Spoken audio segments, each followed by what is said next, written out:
Salut les copains. Alors, aujourd'hui, The Christie Fundament. En d'autres termes, la question du mois. Mais avant toute chose, n'oublie pas de t'abonner à la chaîne, rien ne se perd ou presque. Tu cliques sur abonner, puis tu cliques sur la petite cloche qui est en dessous, comme ça tu es au courant avant tout le monde des nouvelles vidéos qu'il y aura ici, sur cette chaîne. N'oublie pas que tu peux me retrouver aussi sur des tas d'autres réseaux sociaux, alors n'hésite pas d'aller voir, tu vas voir, il y a plein d'autres choses intéressantes, comme ici, sur cette chaîne. Bon alors, comme vous savez, tous les mois, je vous propose cette rubrique où on m'a posé une question lors d'ateliers, de conférences, ou autre, on m'arrête dans la rue, on me dit, ah, non, tu peux pas répondre à une question, parce que j'ai... Enfin voilà, enfin un peu tout ça quoi. Et celle-ci, de ce mois, c'est, je vous la lis là en direct live, comment faire pour acheter sans trop d'emballage, sans acheter bio, car trop cher. Bon alors tout d'abord, je voudrais qu'on remette un peu les pendules à l'heure. Je dirais pas que le bio est trop cher, je dirais que le bio est plus cher, mais qu'il faut calculer ça autrement. Alors, s'il est vrai que les légumes bio sont plus chers, tu ne dois pas calculer à l'achat. Tu dois calculer à l'ensemble de tes achats que tu fais au niveau du ménage pendant le mois. Et tu verras qu'à partir de ce moment-là, tu auras économisé plus ou moins 40% de ton budget initial. Parce que quelque part, tes courses que tu fais dans les magasins en vrac et bio, ne sont pas les mêmes que quand tu vas au supermarché. C'est-à-dire que dans les magasins bio, t'as pas 36 choix, t'as pas des bancs, tu vois, avec des promos en avant, ça n'existe pas. Donc tu n'es pas tenté à acheter des trucs que tu n'avais pas choisi au départ d'acheter si tu avais une liste de courses. Ceci dit, comment acheter sans trop d'emballage si tu ne vas pas dans les magasins bio, car trop cher?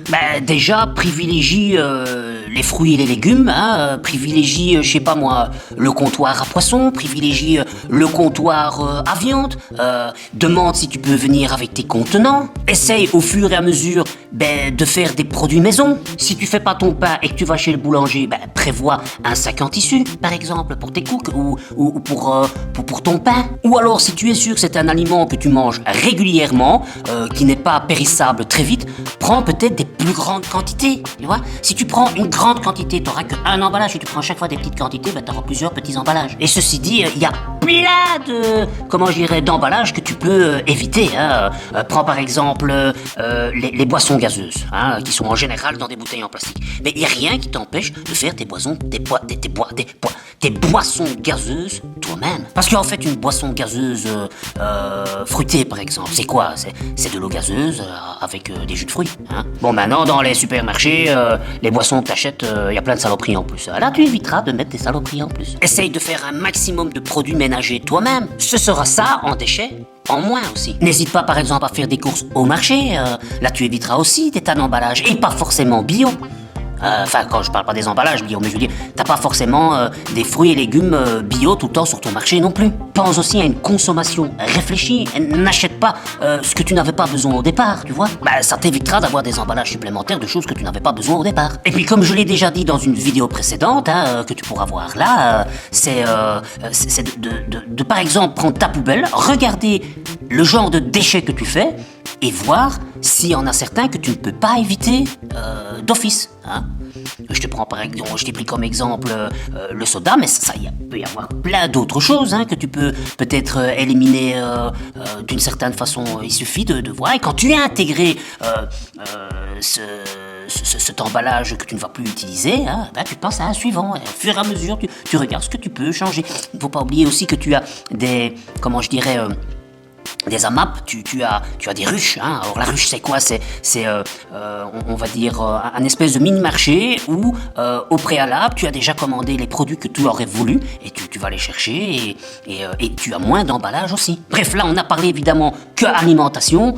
Si tu veux éviter d'autres emballages, n'hésite pas à regarder en seconde main. Si tu peux pas acheter des choses en seconde main, là tu vas éviter effectivement des emballages. Si c'est local, c'est-à-dire que si c'est pas à plus de 5 km de chez toi, rien ne t'empêche d'aller le chercher, de prendre juste l'objet que tu as besoin, sans avoir pour autant une boîte, machin et tout, parce que en général quand les gens ils ont acheté leurs affaires, ils gardent pas forcément leur boîte, et puis toi tu peux refuser d'avoir la boîte si tu n'as pas envie d'avoir la boîte. Ou si tu as un peu de temps en revenant à l'alimentation, bien sûr, rien ne t'empêche de faire un petit potager. Là t'auras des légumes qui seront pas suremballés. Et si vraiment tu ne sais pas faire autrement que d'avoir des emballages, essaye aussi peut-être de penser, tiens, si j'achète tel produit, est-ce que je peux pas réutiliser le contenant de ce produit, ou en faire quelque chose qui me permettra de ne pas le jeter, en tout cas directement, mais de l'avoir utilisé peut-être plusieurs fois, et que quand il est vraiment inutilisable, alors à ce moment-là, le jeter. Voilà, j'espère que j'ai essayé de répondre à cette question. À mon avis, il y a moyen d'encore la développer. Si vous avez des idées pour éviter les emballages, n'hésitez pas à les mettre en commentaire, hein, ça peut toujours être intéressant pour cette petite communauté qu'on est en train de créer autour de toute cette réduction de déchets qu'on pourrait faire. Hein. Ouais, tu peux aussi liker, partager, t'abonner, ça j'ai déjà dit avant. Donc bref, fais-toi plaisir, fais-moi plaisir, faisons-nous plaisir, et que ce soit certainement pas quelque chose de contraignant. Hein. Faut pas que le zéro déchet devienne quelque chose de contraignant. S'il y a un truc que tu sens pas, laisse-le de côté pendant un petit moment. Peut-être que tu l'approcheras mieux dans ton chemin de vie, parce que moi je crois que chaque chose à un moment donné se fait parce qu'on est passé par des étapes. Ne brûlez surtout pas les étapes, allez à votre aise, comment dirais-je, n'oubliez pas qu'on n'est pas parfait. Enfin si, on est parfaitement imparfait, hein. À partir de ce moment-là, on peut tout réaliser. Et n'oubliez pas qu'on apprend plus de ses erreurs et de ses échecs que de ses réussites. Allez, ceci dit, je te dis à la prochaine, hein. Soyez heureux et heureuses, et je vous dis à bientôt. Salut les copains.